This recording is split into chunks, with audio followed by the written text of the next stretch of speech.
What's up, everybody? Luigi here, and I'm back with Dadcast Games, episode 12. I want to appreciate you guys being patient, and for those of you who were asking me if I'm doing okay, yeah, I'm doing okay. I appreciate the concerns and the messages, and I'm back. All of April was a bust. I didn't record any episodes, but I'm back. I have been very busy with schoolwork and whatnot. I'm still behind my final. It's on the 11th of this month, so in 5 days. Well, before the 11th, I have to finish it before the 11th. So, I've been doing a lot of schoolwork because I got behind. Things happen, but I'm okay. I appreciate the concerns, everybody, the messages. I'm still here. I'm still gonna do the podcast. But yeah, so I just want to remind everybody this is Dadcast Games. My name is Luigi. I'm just a dad that likes to play video games. I like to talk about video games. I do want to emphasize though, I'm not an expert and I don't claim to be. I just like to give my opinions on what I think about what's going on in the gaming circle. I don't do any research, so I'm not over there trying to like research topics or anything. This is all coming based off of podcasts that I listen to. I just want to continue the conversation or give my opinions on what's on the topics that other podcasters talk about. Like I said before, I do like to listen to Gamertag Radio. I do also listen to the Xcast, I believe. A lot of the IGN podcasts. So a lot of the information that I have comes directly from those podcasts. Again, I'm not doing any research on the internet. I'm not, I don't really have time to be doing all that. But I do, when I do listen to those podcasts, I do feel like sometimes I want to give my opinion. So that's why I started this podcast, just to keep that conversation going. So yeah, that's the whole point. And the reason I'm saying this because I had somebody telling me that I need to do more research on topics I'm talking about, and I appreciate the input and the feedback, but you got to understand I'm not going to be doing that research. I'm not a journalist. I'm not going to be doing all that. I want to talk about the games and I want to give my opinions. If I get anything wrong, so be it. I'm not trying to be this person that's gonna be giving you information 100% about video games and whatnot. It's just my opinions and what I think about it. That's why I mentioned this right now. You're listening to Dadcast Games. There's been a lot of controversies going around the gaming scene, huh? We got Star Wars, the new Star Wars games that just came out. That's having trouble on the PC side of things, like it's like not optimized or something. Then you got Redfall. Redfall has like been very harshly criticized, and that's actually the topic that I'm gonna be talking about today. Redfall. Redfall is a game. Is the latest game from Arcane Studios. They're the makers of Dishonored and Prey, two games that I really enjoyed back in the 360 era. I really enjoy the way you can tackle the missions or the levels in those games because you could do it, stealthily. You could just go guns blazing, and it's a very fun experience doing, games like that. So when Redfall was announced, I was very excited for it. Like I even told my friends, like, hey, we got to play this. I have my son. I told him that we got to play this game. And we did. We did play it. And I'm going to get into the specifics of my experience playing this game. Um, so continuing what the game is about, it's an open world co-op shooter that we fight hordes of like vampires and cultists that have taken over the town of Redfall. So apparently the vampires covered the sun, so like the sun is not hitting the city anymore. And so you have a group of four people that are going into the city of Redfall, or it's like an island, I think. Yeah, yeah. So it's an island in Massachusetts, right? where they go in and they go try to save this island from these vampires and these cultists. So in premise, it sounds very, like a very fun game to play, and that's one reason why I was like, yeah, excited to play this game. Um, but is it worth your time? Is it worth you spending that $70? Let's dive in and see what this game has to offer. Before we dive in, I want to invite you guys to follow my socials on Twitter at LLuigi0136. That's EL_Luigi0136 on Twitter. And I also want to invite you guys to my YouTube channel, Dadcast Games. All together, no spaces, Dadcast Games on YouTube. This is where you're going to see my gameplay videos. I'm not a professional, YouTuber or anything, so it's just me playing video games. So if you like to see somebody play a game and see their reactions, Dadcast Games is pretty much a channel I would recommend you guys check out. So it's just me playing, having some fun with video games. I also upload the video portion, or not the video portion, but the video version of this podcast on there, so you could see my beautiful face as I talk about these games. And I hope you guys check it out. Subscribe to the channel, follow me on Twitter, and let's grow this community and see where we can get to. Without further ado, let's get into it. You're listening to Dadcast Games. All right, Redfall. Man, what can I say? So, initial reactions, I'm just going to tell you straight up. It was very disappointing to me. I was very excited to play this game. I'm the type of person that doesn't like to watch like gameplay videos or trailers and whatnot. Or maybe trailers is fine, but like people playing it early, I hate watching it because I want to experience the game myself. But I did see some of the gameplay footage for those who got it pre-release, that got to play it. And man, it looked really good. Like the people that were playing it, they were playing it at a solid 60 frames, The game looked really fun. But when we got it, man, even before we got it, Arcane announced that the game on console was going to be only 30 frames per second. So I'm going to ask you this question. Do you guys think in the time that we are now, like in this era of gaming, where especially Xbox, I think like their slogan is like the most powerful console, right? Something like that.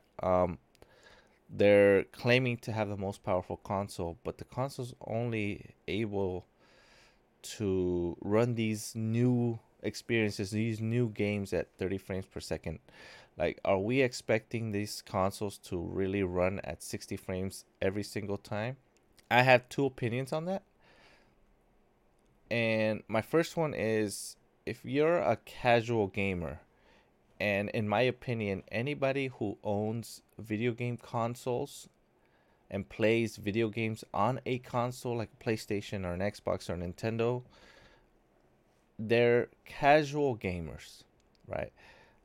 Yes, maybe they do have that love for video games, but when they're playing on a console, I think they're playing it on there because of the ease of access of the consoles. How you could just plug it in, put the game in, or download the game and start playing. There's really nothing technical about console gaming that you need to know about. Almost everybody could play on a console, right? So for the console player, somebody who's going to be playing on console and not on like high-end PCs and whatnot, I think that frame rate is not such a big thing. And this is coming from someone who recently, within the past 3 or 4 years, I had become accustomed to playing on PC. Granted, I don't have the greatest PC, but it does give me an idea of how good these games can run. Okay. So before I got my PC, before I built my PC, I never thought about frames per second and or like all this stuff, right? Like, or graphics, like if I saw the graphics on a console and they looked good, I was like, damn, this is awesome. So I wasn't really thinking about that. Or I didn't really care too much about all the technical aspects like frame rate and all that. But as soon as I got a PC, and I'm glad I did get it, but I do kind of get upset because now I have this um how can I explain it? I have this expectation that games should all run like they run on my PC, right? And again, I don't have the greatest PC. Like it's a very, on the lower end, but it does run games a bit better than my consoles do. Given that, I'm constantly getting at least 100 to 120 frames per second. And when you get that, you get accustomed to how smooth the game runs, how beautiful it looks with the graphics and whatnot. And then when you go down to play a game on a console and it's running on, 30 frames per second, 60 frames even, you're just like, dude, like, it feels like you're playing on mud, or like, the characters are running in slow motion. It's weird. So those are the two aspects that I did want to bring up about frames and all that, FPS and whatnot, whatever. Like I said, I'm not an expert, but it's just giving you my opinion, right? As a console gamer, I believe that people don't really care about frames per second. But if you're the elitist people that are playing on PC, it's very important to you guys, right? So it's two different perspectives. So with that being said, I played the game Redfall on my PC, and my son played it on the Xbox. Now, my son's experience with the game was mainly positive. And I say that because, oh, and I just want to say, my son's 11 years old, so he has a grasp of what video games are. He likes, first person shooters like Call of Duty and whatnot, Halo, Infinite, and he has an idea of how to play these games. So we started playing it, and to him, just playing the game, just going through that world, he had fun with it, right? He wasn't too worried about the graphics, he wasn't too worried about the frame rate as other people might be. And that is one thing that I can say positively about Redfall. So, to me and to my son, we played this game, and I played with my cousin too, but I'm not even gonna talk about him because he didn't like it. But um, the good about it is that, yeah, the gameplay is fun. The like the shooting and like all the gunplay of the game is a very fun experience, but it can be improved, and I'm gonna get into that uh, in this, within this episode. Let's rewind a little bit, right? So let's start with the gameplay. So Redfall is supposed to be a co-op shooter that lets you choose from 4 different characters with powers and weapons to fight against vampires and their minions. Um, you can play solo or with up to 3 other players online. And you can explore the open world at your own pace and make choices as you play the game. If you think about it, that sounds like a fun idea, right? A fun premise. But it's not really as fun, because Redfall is a disappointing and frustrating game for several reasons. First off, the game is full of bugs and glitches. This ruins the immersion and the gameplay. I encountered a ton of issues when I was playing the game. Um, a couple of the issues that I encountered was phantom enemies. You being shot by freaking ghosts. Then you had a lot of like vampires, especially the vampires. When you get to the vampire section, that were stuck in walls or stuck on a under the the ground. So it was just weird seeing these AI characters stuck on a wall. So yeah, I made it for an easy kill, but just seeing that it's just kind of disappointing. The textures was one of the biggest things that I like. It threw me off because when you start the game, you start off in kind of like a boat or like a ship, and you can see, like in my experience, you see the textures of the boat, and then like when you're running around grabbing stuff, sometimes the textures would like just disappear. So it would like, instead of seeing the wood of the floor, it would just look like a freaking mud, like mud on the ground, like just a flat solid color. Didn't even have lines to show you where the pieces of wood were, and it's very very weird. Like it kept doing that. um I was trying to record the gameplay, but I couldn't because my memory is running low on my computer. I gotta upgrade my hard drive.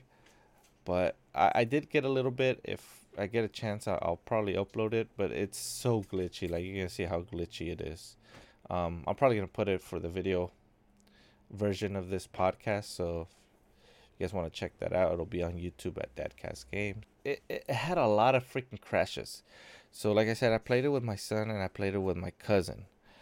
Um, the very frustrating part about playing this game is that you were playing it, and then let's say, well, let's not say because this happened, right? My cousin's game crashed, so it kicked him out of the party, out of the group.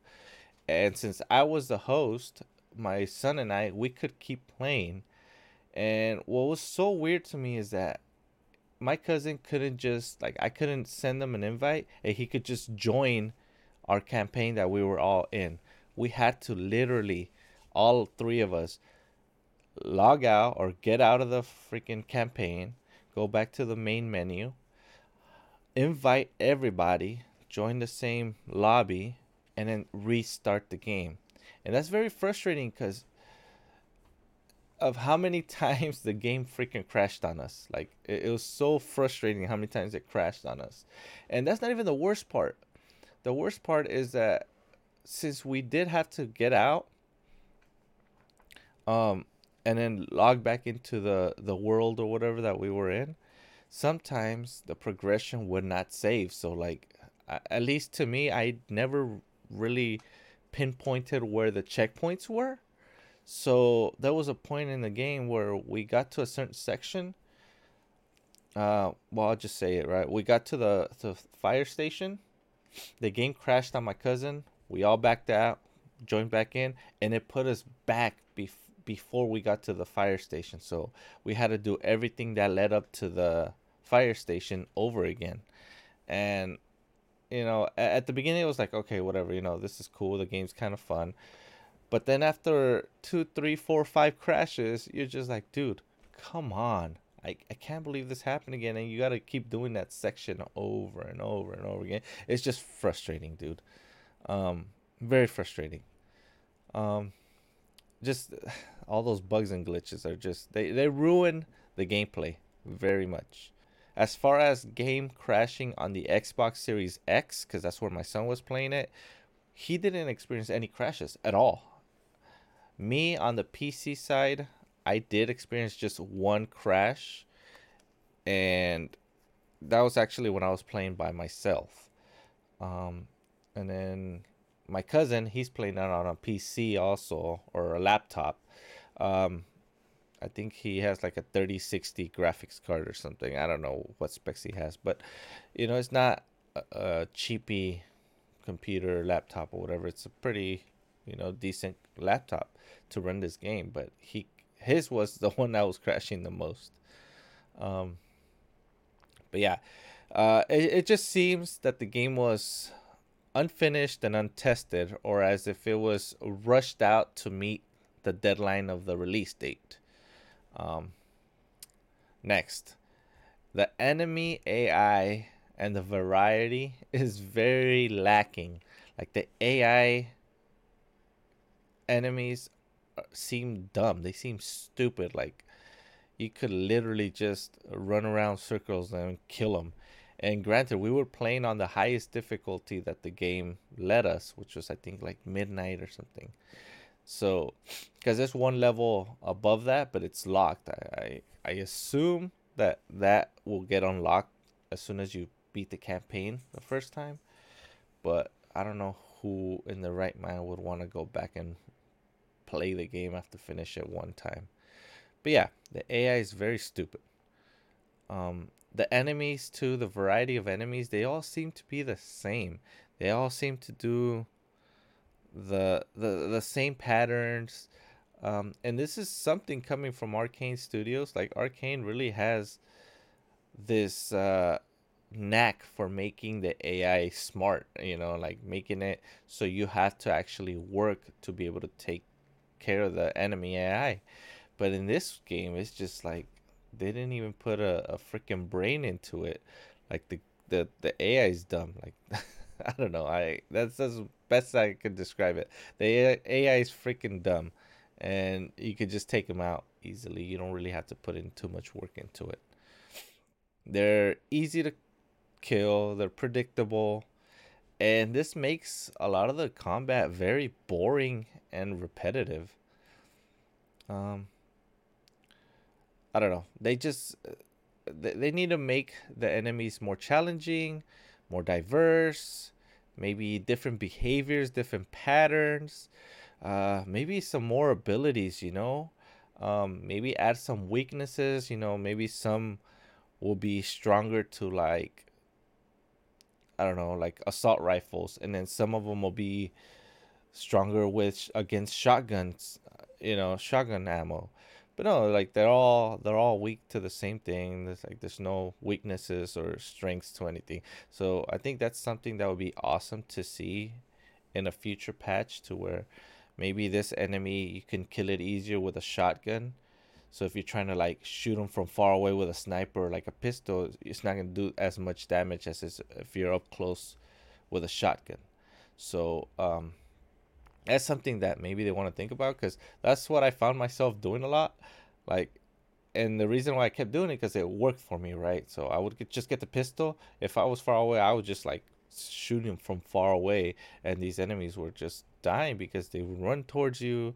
They weren't really like strafing or like trying to hide behind cover very much. They're just kind of running towards you, and then they have shotguns, so it would shotgun you from freaking 500 meters away, and they weren't hitting you at all. So you're just standing there shooting them until they died. So yeah, I don't know.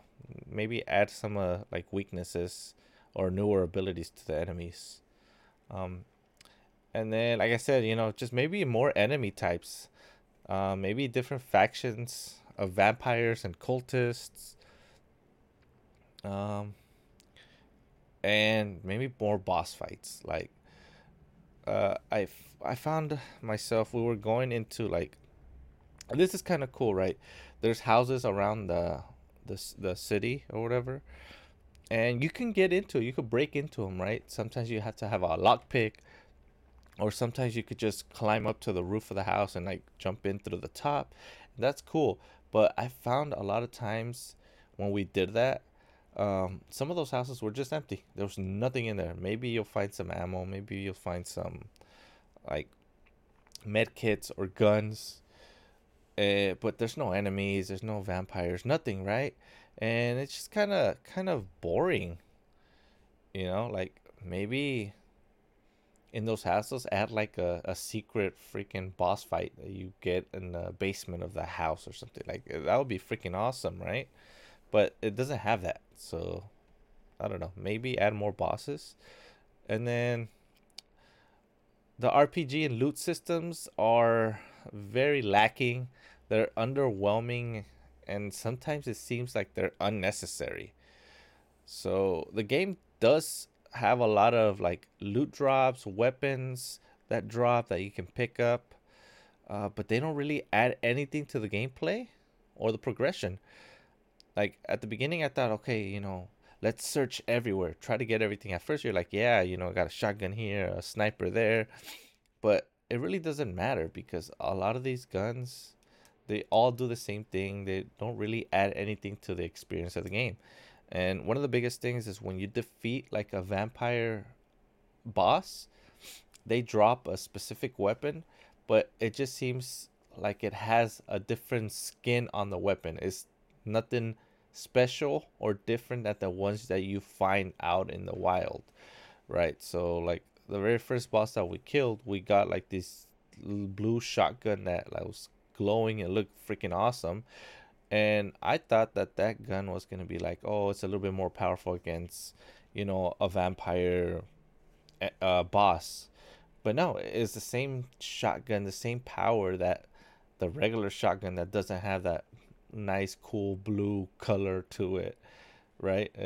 It just didn't seem like it did anything for you, like when you got that shotgun, right? I thought it was gonna be stronger. No, it's the same thing. So, at the end of the day, do you really need the vampires to drop any special guns other than they're gonna look, like a different color, a little bit, you know, more fun to look at than the traditional, gray or black or whatever that it is. But yeah, it's just I don't know. They're very random. They're unbalanced because this is something else that I guess I should talk about. Every time we restarted the game, the loot changed in the boxes that you open. So sometimes, like the first time, let's say you would get pistol, but then game crashes, you reload, and then that same treasure chest, when you go back into it, you would get like a shotgun. So they're very random. So sometimes you get a pistol, sometimes you get a sniper, and it's I don't know. At the end of the day, sometimes it seems unbalanced, and then not everybody gets the same thing. So like I was playing with two other people. Like my son would get let's say a shotgun, and then when I would go into that same chest, I would get like a pistol. So it's like it sometimes seemed unfair that, oh, how come he got a sniper or a shotgun, and I got a freaking pistol, or I just got freaking apples or something dumb. I don't know. I don't know. It's very very random. What else? What else? Oh, the currency system. So the game does have currency system, but you really can't buy anything. Like they do have a section where you could buy guns with like stakes and stuff because you need the stakes to kill the vampires. But you find all this out in the wild. So is there really a need for the money? Because you're gonna find guns like and I'm not just saying like one or two guns. Like you're finding guns everywhere. Like sometimes you're just like, dude, what do I do with all these guns? And the game doesn't really teach you how to get rid of the guns, but it's cool that you can get rid of them. So you don't even have to go to a shop. You just go into the inventory, click that you're gonna salvage it or whatever, and it just gives you currency towards, for you to buy stuff. So you could just keep on, salvaging these weapons or like selling them or whatever, and it just gives you some money. And then same thing with everything else. You pick up other stuff like I guess this is kind of like a good thing because when you're picking up items, sometimes you'll pick up like let's say an apple or something, right? That'll heal you, or something that you think that like at the beginning I thought, oh, okay, maybe we're gonna need these things to craft items later on. No, it's just it's essentially currency. So I guess kind of cool, but not really because you pick this stuff up and just automatically turns it into currency for you. So you don't have to worry about carrying too many items, getting over encumbered. And because that's what happens with with me with a lot of games, with this type of game where you're picking up all this loot and then you pick up too much and then you can't even run because you're over encumbered.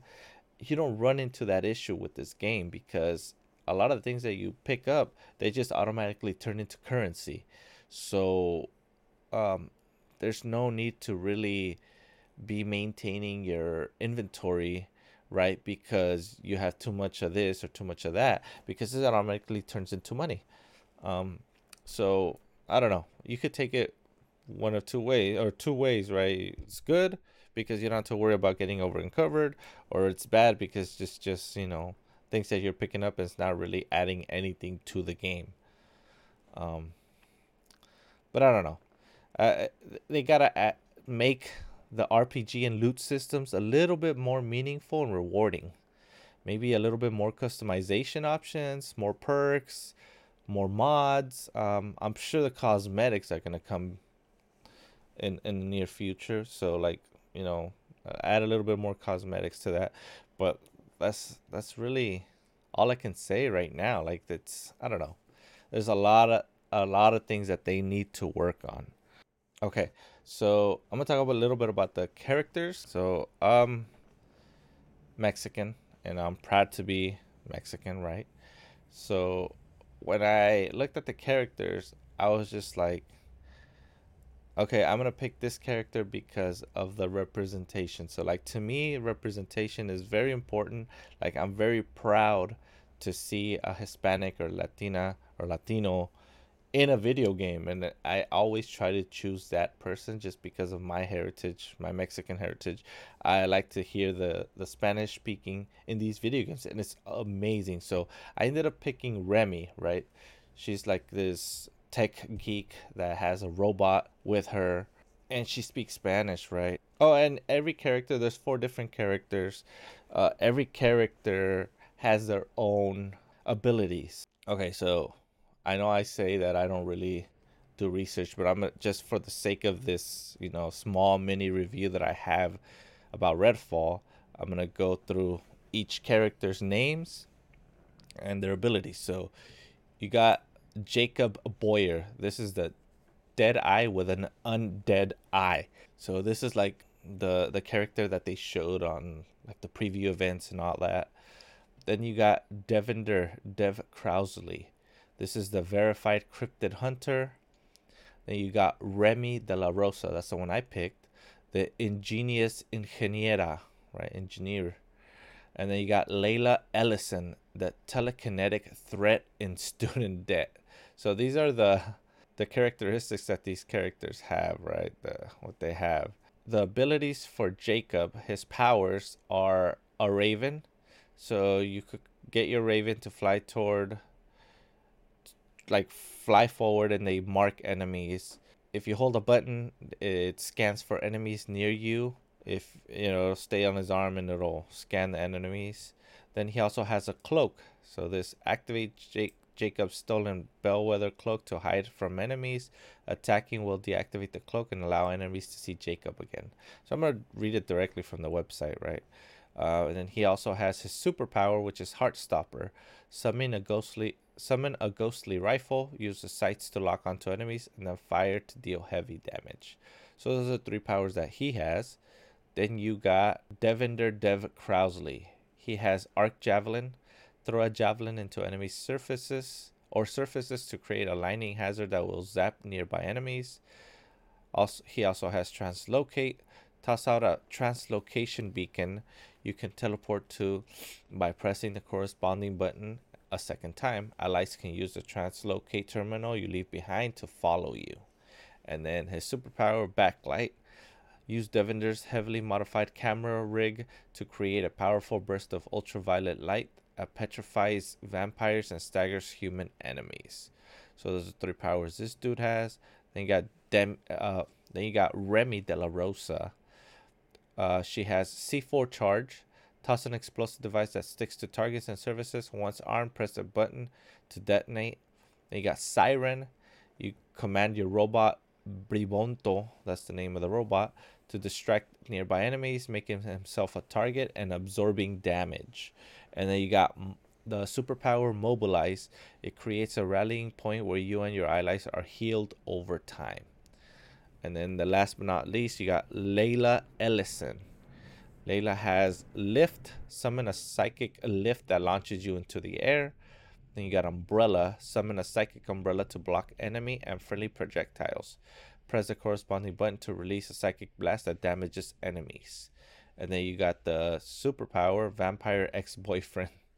Call in a favor from your ex-boyfriend Jason, who happens to be a vampire. So those are all the powers that they have. And reading them, because I hadn't even read them out loud like this, they seem like fun powers, but they're very freaking boring, dude. Like, they're whack. They suck. Like they don't really give anything. Like I don't know. It's just not fun. They're not fun to use.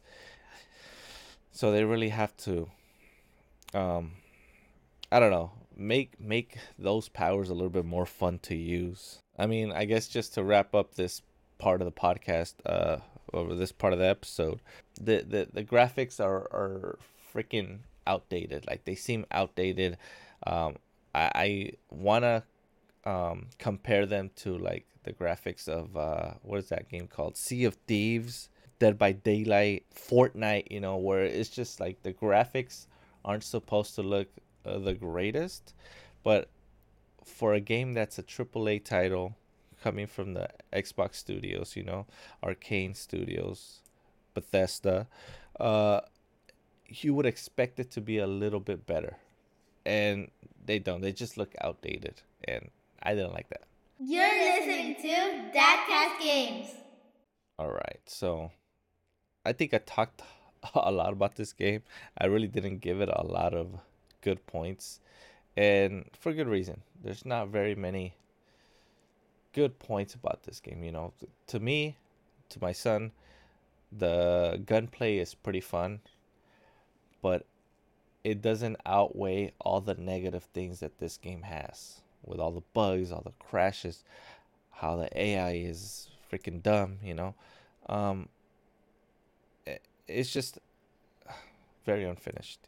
So let's just wrap it up, right? So Redfall is a game that had potential, seemed to have potential, but wasted it on poor execution. It does not live up to the hype nor to the standards of the developer, Arcane Studios, right?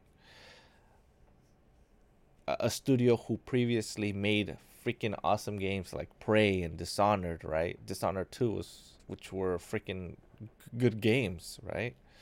Um, in conclusion, I cannot recommend this game to anyone. I would encourage those who have Game Pass to try it out for themselves and see what you guys think. Make your own decision on what you think of the game. If you have Game Pass, I do encourage you to try it out. Just try it out. In my opinion, it's better if you play with somebody else because it was more boring playing it alone, which I did as well. I played by myself and it sucked. It's a little bit better playing it with my son. With that being said, though, a $70 game, I cannot recommend anybody to go out and spend their hard-earned $70 on this unfinished product. I cannot recommend anybody going out and paying that amount of money for this game. But I do encourage you to try it out for yourselves if you have Game Pass. So yeah, Redfall needs a lot of work. It needs to fix a lot of technical issues. It needs to improve the gameplay systems, enhance the open world, maybe expand the story mode. Like, I don't know, it seems like it's too repetitive. And then fix the co-op. Fix the co-op, make it to where if the game crashes for somebody else, you could invite them again, they could just join the game. Don't make us freaking log out. All three of us or all four of us log out, go to the main freaking screen, join up in a lobby, and then boot up the game. Like, just make it so we can just load into the game even if one of us gets kicked out. But yeah, with that being said, a lot of people are saying that they're going to pass on it. Me personally, only because my son really enjoyed it.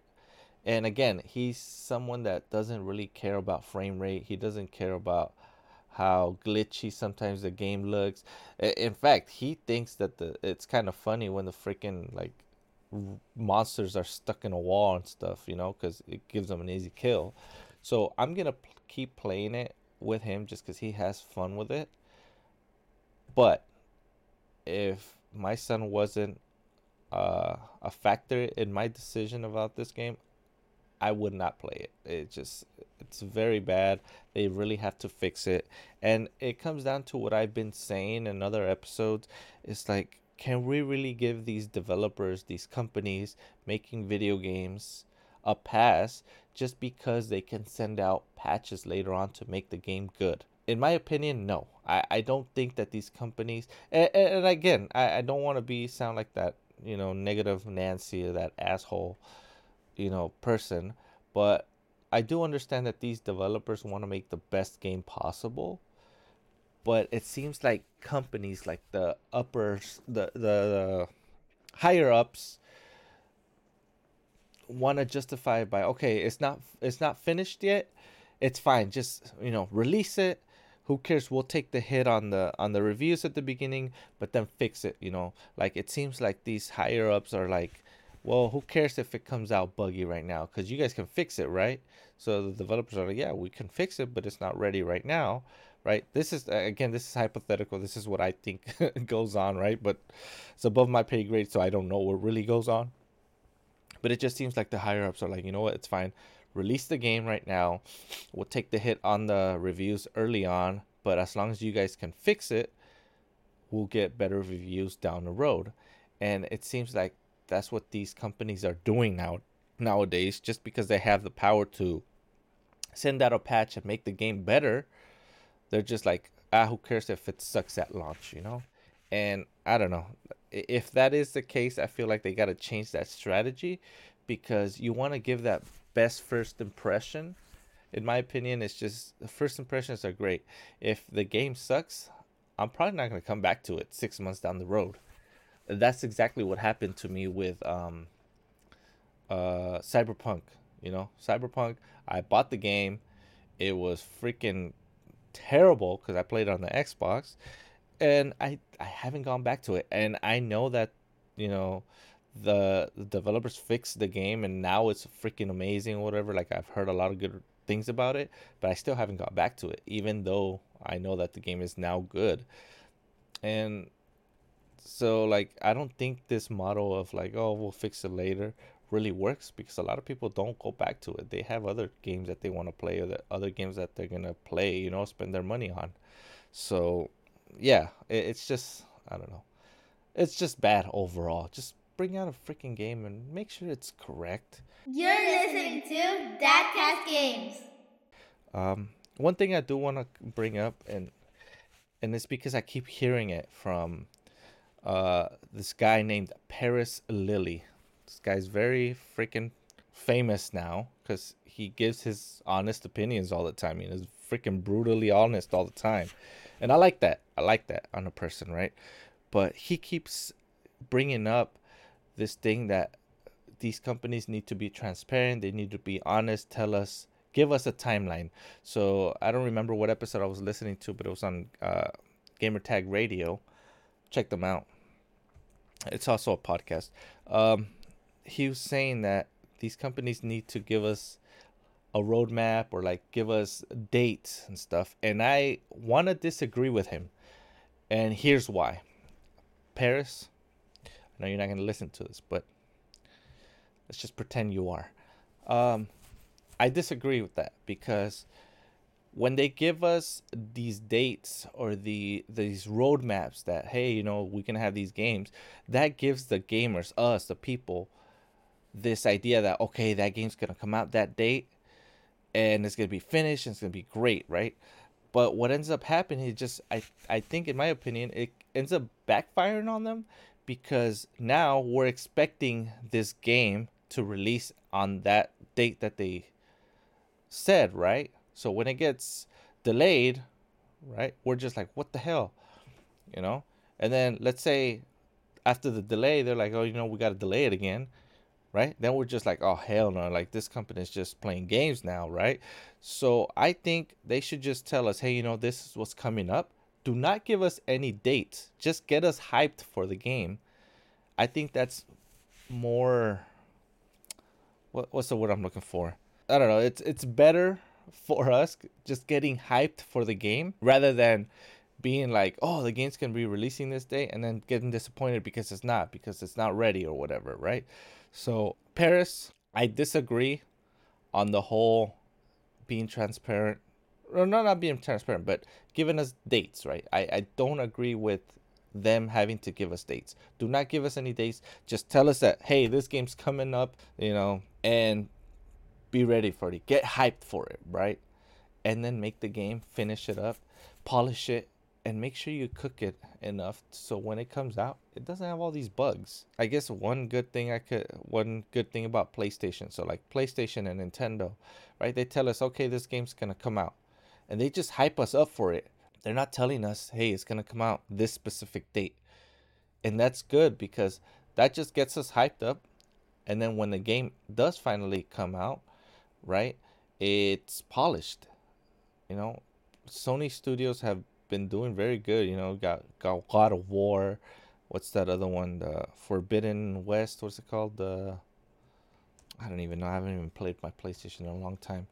But a lot of these games, they're good. They don't have all these bugs that these Xbox games have been having, and it sucks because I really like Xbox. I like what they're doing with their Game Pass subscription model. I haven't had to buy a freaking Xbox game in I don't know how long. As a collector, it's very different for me because I love collecting video games, but now I'm just going straight digital. The only times I buy video games physically is going to be in Nintendo games or games that I want to see specifically in my collection. Otherwise, I'm going full digital now, and it's weird to think about it because I always like to have that physical, tangible, touchable object that I can have in the collection, and it's not the case anymore. Like, I've changed, and it's gonna be different playing digital games, but it's the same experience. It's just digital now. You're just not gonna have that freaking, like my friend said, it's a coaster because the game disc doesn't really have anything other than the freaking license to say, yeah, he owns the game. But yeah, Paris, I disagree with you. Don't give us dates. Just tell us, hey, the game's coming. Get us hyped for it. But don't give us specific dates because that's just going to disappoint us at the end. You're listening to Dadcast Games. All right, guys. That's it for today. I don't know how long I've been talking for, but I think it's a little bit longer than usual. It's sometimes very hard for me to talk by myself, but I don't know. I'm working on that.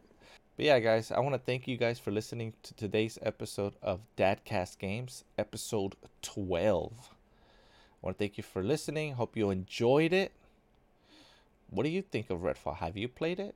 Are you going to play it? Let me know. I'd like to hear about it. Like I said, you can follow me on Twitter at LLuigi0136 or leave a comment on one of my videos on my YouTube channel, Dadcast Games.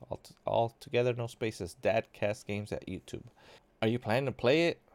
Redfall? Are you planning to spend your hard-earned $70? Do you have Game Pass to play it? Let me know. I will really want to hear what you guys think. Also, if you like this episode, please leave me a rating. Leave a review. Go follow me on my Twitter. Go subscribe on my YouTube channel. It'd be awesome. With that being said, guys, I'll see you guys next Saturday. Later.